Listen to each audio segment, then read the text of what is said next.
Assalamualaikum warahmatullahi wabarakatuh. Dalam video ini saya akan menjelaskan tugas akuntansi keuangan lanjut, di mana dengan materi konsolidasi. Oke, jadi konsolidasi ini tentang penjualan aset yang pertama yaitu tanah, di mana penjualan dalam case penjualannya ini P kepada S itu ke anak, dan nilai perolehan dari tanah sendiri itu 100 juta dan dijual kepada S itu 150 juta, sehingga terjadi laba yaitu 50 juta. Maka jurnal yang harus dicatat yaitu jurnal penjualan dan pembelian. Untuk P mencatat jurnal penjualan, di mana kas bertambah 150 juta di debit karena P mendapatkan kas dari S 150 juta dan tanah ataupun asetnya berkurang sebesar 100 juta dan labanya bertambah di kredit yaitu 50 juta. Dan jurnal yang dicatat S yaitu jurnal pembelian, di mana tanah di debit karena asetnya bertambah 150 juta dan kasnya berkurang 150 juta. Nah, yang terakhir yaitu jurnal eliminasi. Kenapa sih harus dieliminasi? Karena P ini kan udah mau mengakuisisi S, jadi itu kan juga satu entitas, maka yang harus pun dieliminasi yaitu laba. Nah, karena di sini case terjadi laba, maka akun laba harus dieliminasi. Jadi laba di debit sebesar 50 juta, berarti mengurangi laba dari kedua perusahaan tersebut, dan tanah berkurang sebesar 50 juta.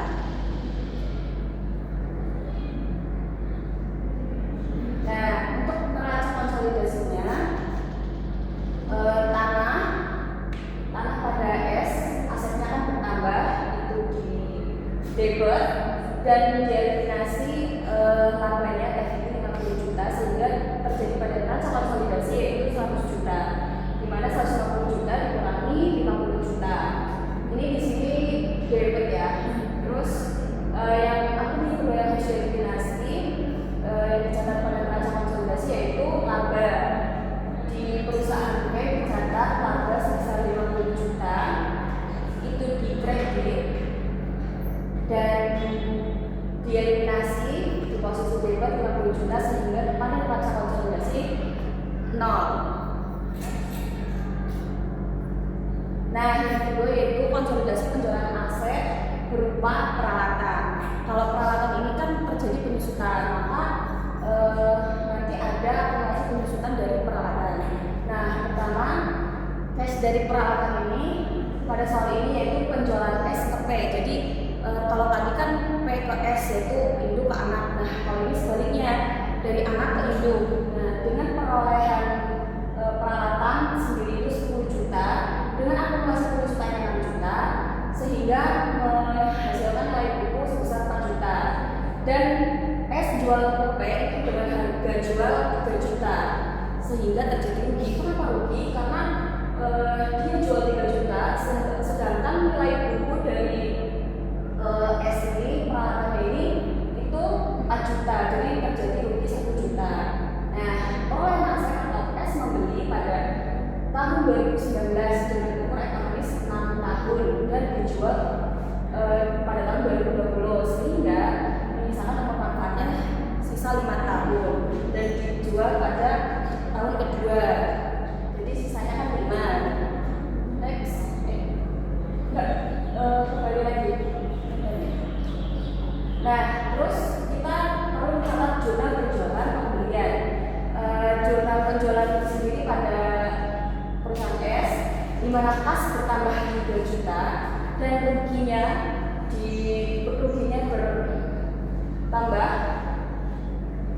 bertambah berkurang di debit sebesar 1 juta dan peralatan di kredit sebesar 4 juta. Lalu pada jurnal pembelian P itu peralatan bertambah karena asetnya bertambah dan kas yang berkurang sebesar 3 juta. Nah, perlu mengeliminasi akun rugi. Jadi dalam konsolidasi ini akun laba dan rugi itu perlu dieliminasi, dan dalam case soal yang ini itu terjadi rugi, maka rugi ini perlu dieliminasi. Jadi peralatannya itu di debit 1 juta dan ruginya di kredit 1 juta. Peralatan itu tadi kan kita jual 4 juta ya, mengembalikan harga dari harga jual awal itu, peralatan itu harus debit 1 juta biar nanti ini kan kredit ya, jadi kredit sama debit nanti berkurang jadi sisanya 3 juta. Terus ruginya dicatat 1 juta. Next.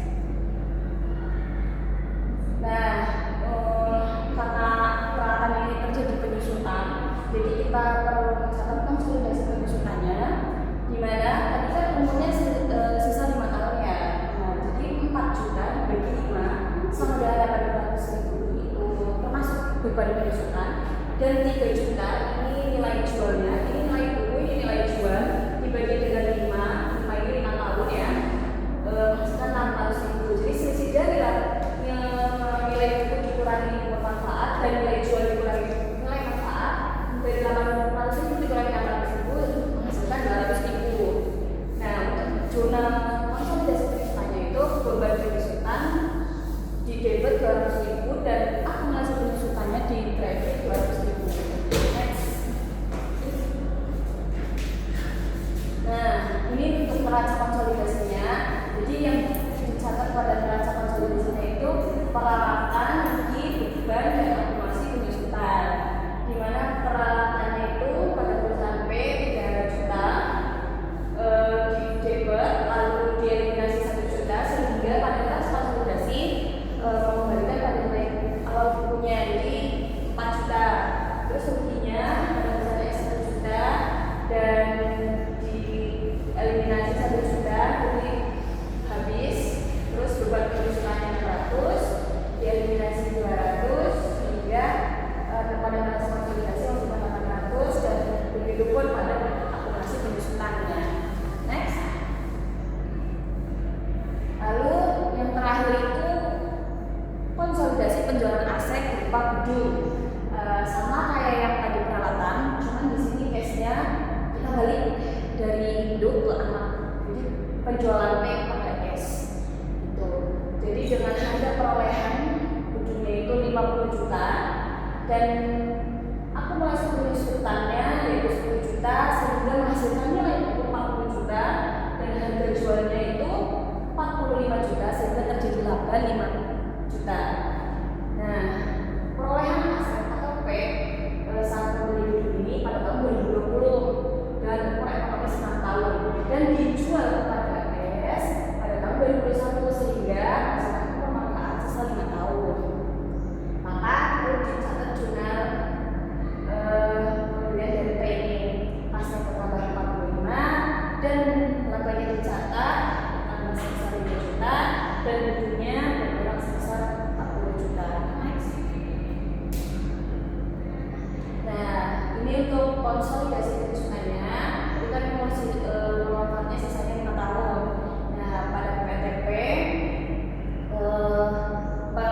ini nilai jualnya dibagi umur manfaat 5 tahun menghasilkan 9 juta dan yang seharusnya atau nilai buku 40 juta dibagi 5 sama dengan 8 juta. Jadi selisih kelebihan beban itu 9 juta dikurangi 8 juta sehingga menghasilkan 1 juta. Nah, ini untuk pencatatan jumlah konsolidasi penyusutan tadi. Jadi akumulasi penyusutan gedung debit 1 juta dan beban penyusutannya berkurang di kredit 1 juta.